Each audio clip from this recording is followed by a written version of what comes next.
നമസ്കാരം. തൃശ്ശൂർ പൂരത്തിൻ്റെ ഭാഗമായി വെടിക്കെട്ട് നടക്കുന്ന തേക്കിൻകാട് മൈതാനത്തിന് 18 കിലോമീറ്റർ അകലെ ഒരു പാടത്ത് നിർമ്മിച്ചിരുന്ന 3 വെടിക്കെട്ട് പുരകൾക്കാണ് തീപിടിച്ചത്. 14 പേർ കൊല്ലപ്പെട്ടതായി സ്ഥിരീകരിച്ചിട്ടുണ്ട്. 3 പേരുടെ നില അതീവ ഗുരുതരമായി തുടരുന്നു. അനേകം പേർക്ക് പരിക്കേറ്റിട്ടുണ്ട്. 40ഓളം പേരെങ്കിലും ഇതിൻ്റെ ഇരകളായിട്ടുണ്ട് എന്നാണ് റിപ്പോർട്ട്. ഇതിൽ എത്ര പേർ മരിച്ചെന്നും മരിച്ചത് ആരൊക്കെയാണെന്നും ആർക്കും ഒരു നിശ്ചയവുമില്ല. ആകപ്പാട് 3 പേരെ മാത്രമാണ് തിരിച്ചറിയാൻ കഴിഞ്ഞത്.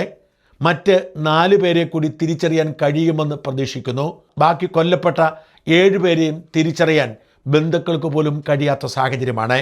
അതിഭയാനകമായ അന്തരീക്ഷമാണ് തൃശ്ശൂരിൽ നിന്നും പുറത്തേക്ക് വരുന്നത്.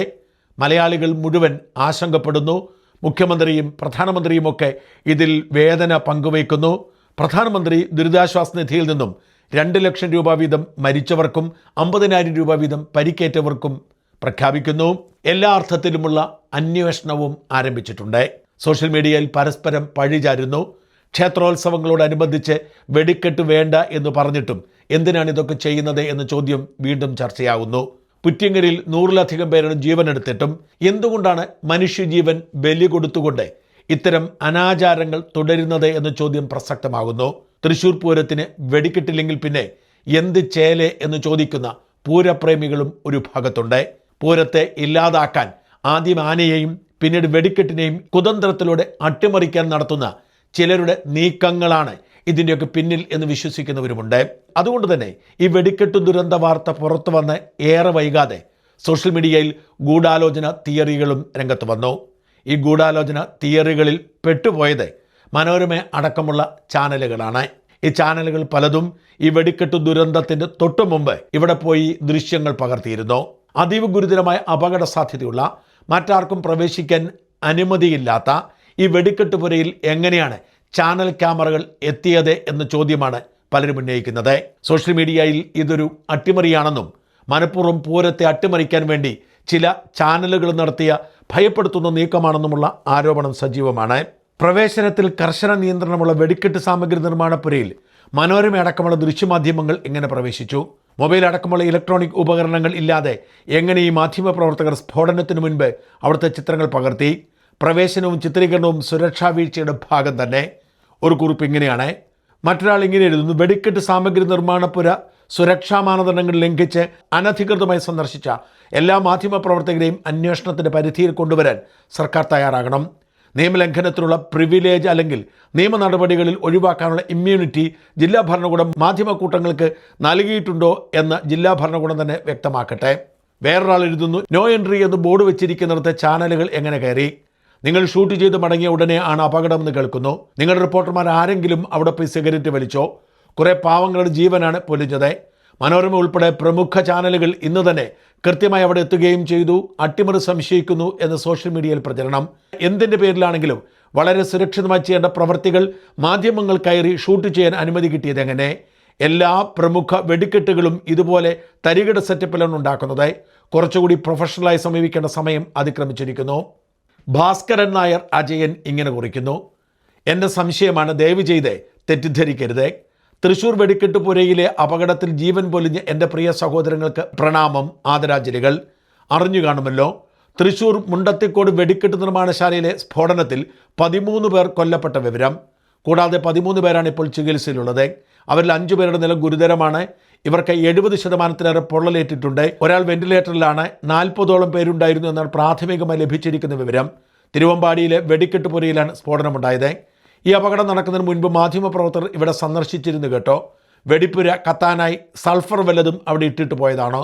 ഡോക്ടർമാർ വളരെ നല്ലവരാണ്, ജീവൻ രക്ഷിക്കുന്നവരാണ്. കൂടാതെ മെഡിക്കൽ എത്തിക്സ് എന്നൊക്കെയാണ് മാസങ്ങൾക്ക് മുമ്പ് കരുതിയിരുന്നത്. എന്നാൽ ചെങ്കോട്ട സ്ഫോടനം, ആന എഴുന്നള്ളിക്കുന്ന മിക്ക ക്ഷേത്രങ്ങളിലും ആനയിടയുന്ന സംഭവങ്ങൾ ഉണ്ടാകാറുണ്ട്.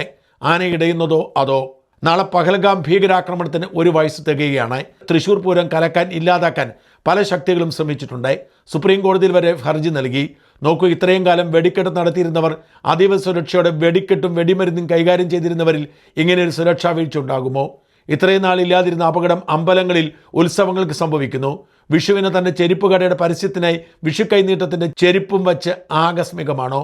ഉണ്ണിക്കണ്ണൻ മന്തി തിന്നുന്ന പരസ്യം ആലപ്പുഴയിൽ മാത്രമല്ല കേരളത്തിലും കർണാടകത്തിലും 13 മന്തിക്കടകളിലാണ് ഈ രീതിയിൽ പരസ്യം ചെയ്തത്.